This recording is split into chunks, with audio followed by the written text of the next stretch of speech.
Greetings, everybody. Today we are going to discuss a common pitfall that I don't see often analyzed when people talk about retiring abroad, meaning away from the United States or Western Europe to a country where the currency is such that they can enjoy a higher standard of living. There are a few things that people need to know before pursuing that dream, because sometimes once they make the jump, it may be very difficult to make the return back depending on what state they are in their life. But before we continue on the issue, my name is Krumchuchev. This is my channel. Here we analyze arguments made both in real debate and sometimes just arguments made in people's opinions regarding topics. And here, this is one such example. If you are new to the channel, feel free to like, share, subscribe, and comment, because it would be nice to bring this channel off the ground and keep these interesting topics accessible to others. So what's the issue? People often sometimes talk online or in private how, especially where they feel burned out at their job or at their grind, that it would be so nice if they can acquire X amount of money, sometimes $500,000, $1 million, sometimes could be even as little as $100,000, and how they can quit what they're doing here and move to a cheap country where they could live with few $100s a month, and if they keep the money in the crypto or in a bank account or in a brokerage account, how somehow there will be dividends or growth, and they will be able to live relatively inexpensively for our standards. Well, actually that would give them a relatively desirable standard of living there. And often they also dream, especially if that's young guys, oh, I could retire at age of 35 or 40, go there with $200,000, enjoy access to women, enjoy peace and quiet, and so on. Sounds good, but as they say, the devil is in the details. And I have heard a lot of pros and cons when people discuss that, but one thing which I think is probably the most important issue, I haven't heard it much talked about. And for that I have two words for you guys: currency risk. What's currency risk? You go to the country, you have your, let's say, $500,000, and because their currency is cheap and because the price structure there is such that you can live just with a few $100s a month, you think things are great.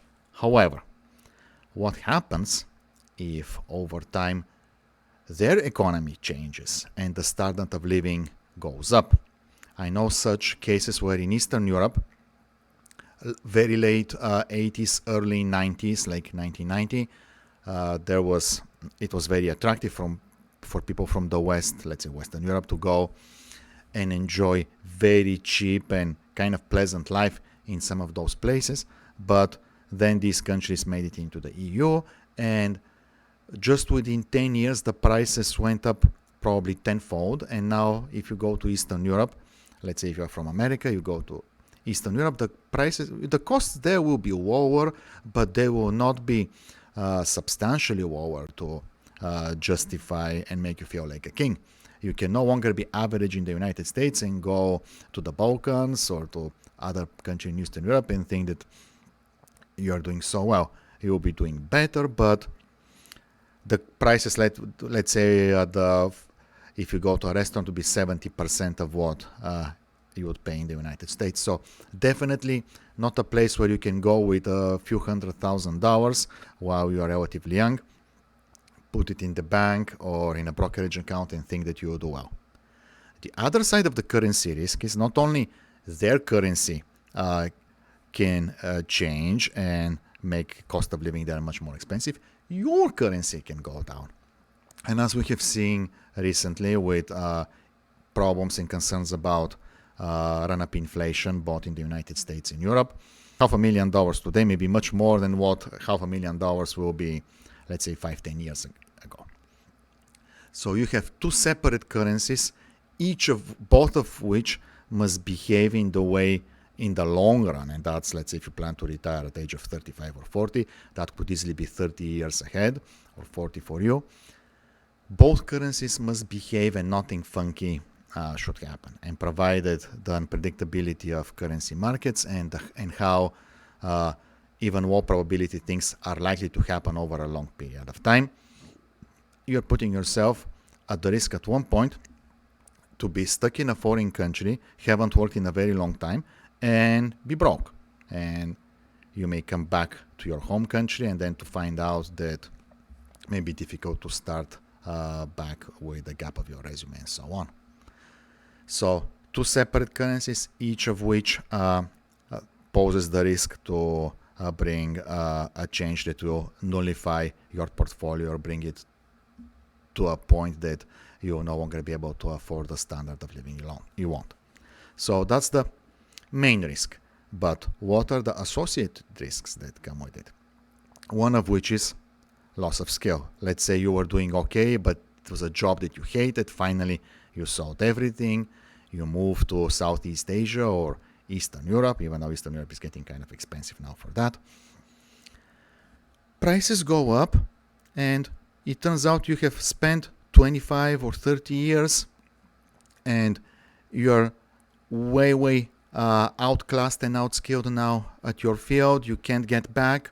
And would you really want to go back to your home country now as a second-class citizen, having to wait tables if you even have the energy for that, or work retail, which whether or not there will be retail jobs 20 years from now.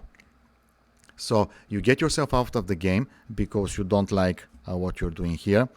You go there, the currency value changes, you end up broke, and now you're not only end up broke, but also you're unskilled, which ties up with opportunity cost, which is when you are missing on all the opportunities that you would have be able to get if you have just remained on your grind.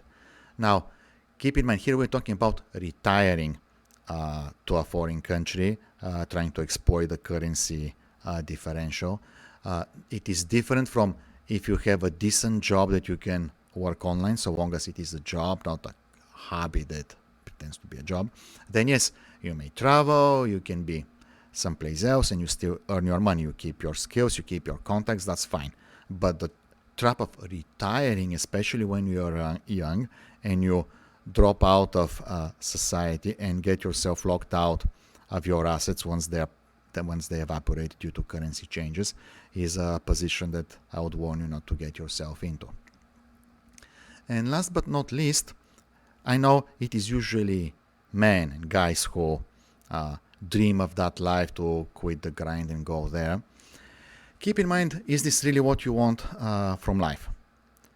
How about having a legacy, leaving something that actually increases, something that you add to every day, whether you're doing your work, you're helpful to others, you're helping to yourself, you're seeing your children grow.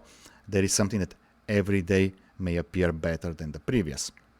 Well, going away and trying to live in an early retirement in a country that the currency exchange rate is far favorable at the moment, especially as these changes start happening inevitably over time, you may end up on a lower and lower income as time goes on, and you may end up trapped in the way some professional gamblers, let's say in the United States and Europe, who play poker, but they don't win enough to make the big money, but they win just enough to say, I need a real job, and they may end up living on poverty wages without insurance and without benefits and without building a resume and skills outside playing poker, which actually further and further traps them in a lifestyle that they may not enjoy.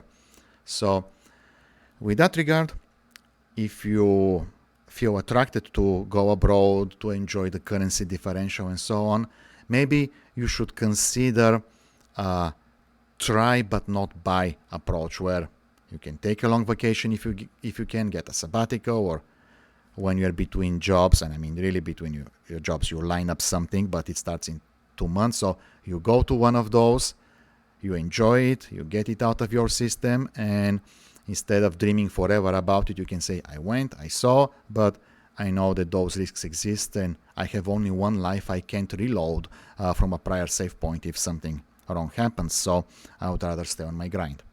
So that was for tonight, and feel free to stick with that channel as we talk. Feel free to share, subscribe, like, and comment, and so on, and we'll see you on the next video. Bye bye.